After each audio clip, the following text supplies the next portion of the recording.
नमस्कार, आप देख रहे हैं न्यूज फॉर नेशन और मैं हूं प्रियदर्शन। बिहार को लेकर इस वर्ष के बजट में कई बड़ी घोषणाएं की गई हैं। तो आखिर ऐसा क्या कारण रहा कि मोदी सरकार ने इस वर्ष के बजट में बिहार पर बड़ी मेहरबानी दिखाई है? वित्त मंत्री निर्मला सीतारमण लगातार बिहार को लेकर के कई बड़ी घोषणाएं करते हुए उन्होंने बजट में बड़े स्तर पर दरियादिली बिहार को लेकर दिखाई। आखिर ऐसा क्या कारण है कि बिहार इस वर्ष के बजट में केंद्र बिंदु बना रहा और एक नहीं दो नहीं बल्कि कई बार बजट भाषण पेश करते हुए वित्त मंत्री ने बार बार बिहार का उल्लेख किया। बिहार के लिए घोषित योजनाओं को विशेष तौर पर उन्होंने बिहार पर केंद्रित और फोकस करते हुए बार बार इसकी बातें कही।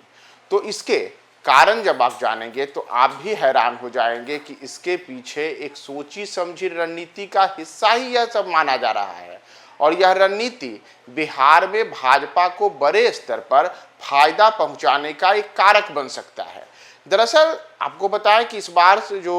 बजट पेश किया गया है उसमें बिहार को लेकर के जो कई प्रमुख घोषणाएं की गई हैं उस पर अगर हम गौर करें तो बिहार में मखाना किसानों के लिए एक बड़ी घोषणा के तहत मखाना बोर्ड का गठन है। इसके सहारे मखाना से जो जुड़े हुए किसान हैं उनको बेहतर बाजार उपलब्ध कराने के साथ ही साथ बेहतर तकनीक के सहारे मखाना की खेती और कैसे उन्नत तरीके से हो, इन चीज़ों पर विशेष ध्यान दिया जाएगा। इसी तरीके से बिहार में फूड प्रोसेसिंग के क्षेत्र में और कैसे बेहतर काम हो, इसके लिए फूड प्रोसेसिंग की दिशा में एक टेक्नोलॉजी को लेकर के एक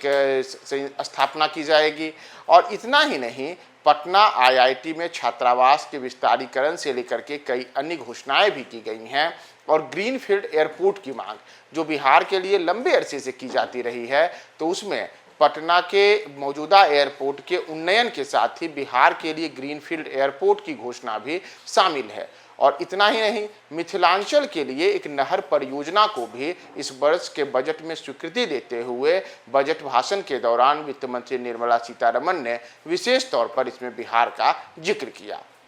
तो ऐसी ये जो तमाम घोषणाएं बिहार को लेकर के हुई हैं, इसके पीछे के अगर हम कारण पर जाएं तो इसके पीछे कारण कई किस्म के हैं। और एक कारण बिहार में भाजपा को सशक्त करना भी है, क्योंकि बिहार में इस वर्ष विधानसभा के चुनाव होने हैं। दरअसल इसी वर्ष के अक्टूबर-नवंबर महीने में बिहार में विधानसभा के चुनाव संभावित हैं। तो ऐसे में माना जा रहा है कि मोदी सरकार भारतीय जनता पार्टी को अभी से चुनावी मोड में बिहार में लाने की तैयारी में लगी हुई है। और अगर आप हालिया से कुछ समय की बातों को देखेंगे तो बार बार बिहार के कई ऐसे नेता रहे हैं जो बिहार में भाजपा को अपने बलबूते सरकार बनाने को लेकर के विशेष पहल करने के सुझाव भी दे चुके हैं। तो ऐसे में माना जा रहा है कि इस वर्ष का जो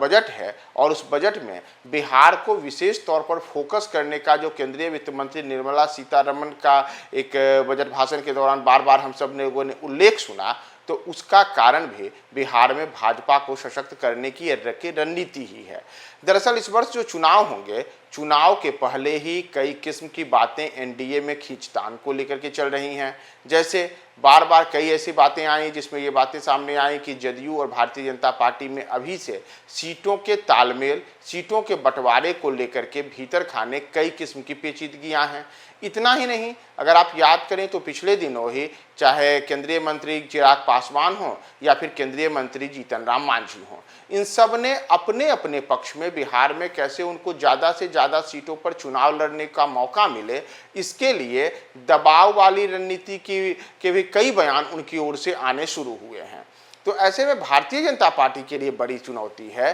कि अगर वह अपने तमाम जो घटक दल हैं, चाहे नीतीश कुमार हों या फिर केंद्रीय मंत्री चिराग पासवान और जीतन राम मांझी हों या फिर इसी मामले जो उपेंद्र कुशवाहा हों, इन सबको एक साथ लेकर चलने में सीटों का बड़े स्तर पर बंटवारा इन तमाम दलों के साथ करना पड़ेगा और इसमें कई दल नाराज भी हो सकते हैं। तो इन तमाम स्थितियों से माना जा रहा है कि निपटने के लिए अभी से फार्मूला बी बना करके भारतीय जनता पार्टी ने तैयार रखा है और उसमें बजट एक अहम हिस्सा था, जिसमें बिहार को लेकर के कई बड़ी घोषणाएं की गई हैं और एक तरह से बिहार के लोगों को एक बड़ा संदेश भी देने की कोशिश की गई है कि अगर इसी तरीके से भारतीय जनता पार्टी पर बिहार के लोग भी अपना ध्यान केंद्रित करते हैं और चुनाव के दौरान भाजपा को बड़े स्तर पर यहाँ पे जीत सुनिश्चित करने में मतदाता अपनी भूमिका अदा करते हैं, तो संभव है आगे आने वाले समय में मोदी सरकार और कई बड़ी घोषणाएं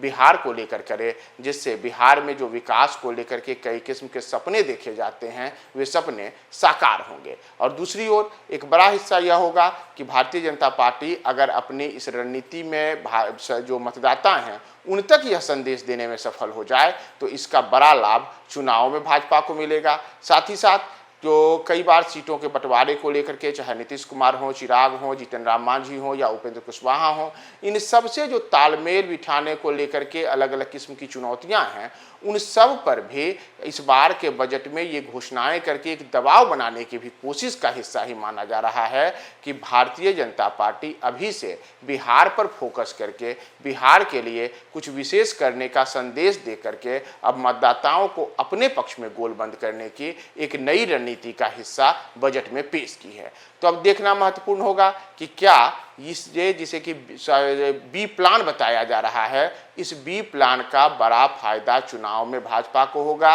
या फिर यह अलग रूप में दिखेगा। क्या होगा आने वाले समय में और इसका असर बिहार पर क्या पड़ेगा, हम आपको तमाम अपडेट्स बताएंगे। बने रहें न्यूज़ 4 नेशन के साथ।